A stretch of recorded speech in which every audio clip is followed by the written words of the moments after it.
5000 par jour. C'est le nombre de personnes fréquentant quotidiennement le lycée Diadème de Thaoné. Dans cet établissement scolaire, l'heure est à l'incitation à la vaccination. Je pense qu'il est important de tout faire pour que le maximum de personnes soient vaccinées. Ça, je crois que c'est fondamental. Mais il est quand même très important de convaincre. C'est-à-dire qu'il faut expliquer pour que les gens sachent pourquoi on va vers la vaccination. Et c'est bien la protection globale de la population polynésienne. Le service de réanimation de l'hôpital est en ce moment complètement saturé. Et effectivement, je pense, selon moi, parce qu'on a à notre disposition ce vaccin qui est proposé comme la seule solution selon les médecins, qu'il faudrait le faire pour nous protéger. L'organisation syndicale des enseignants de Polynésie, le SE-UNSA, affiche clairement sa position. La vaccination reste un acte volontaire et face à la vague de contamination du variant Delta. Il faut soutenir l'effort de nos personnels soignants. L'hôpital est sorti de sa réserve, je trouve, par rapport justement à la situation. Ça mérite considération. Encore une fois, chacun fait son choix.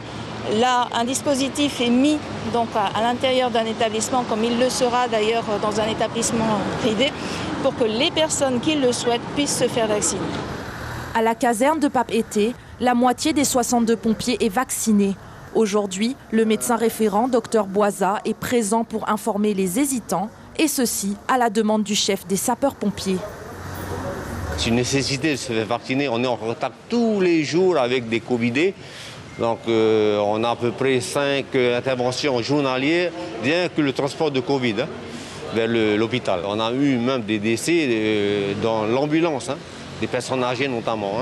On a eu 2 personnes, 77 ans, 75 ans. Les pompiers se font vacciner déjà depuis quelques temps, donc on fait des réunions d'information régulièrement pour encourager cette vaccination qui est essentielle à la protection non seulement bien sûr du personnel, mais surtout des malades qu'on transporte.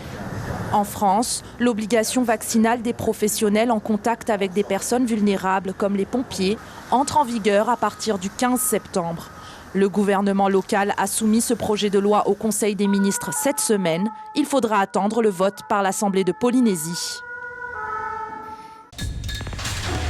L'information en continu sur Polynésie la première, Internet et réseaux sociaux.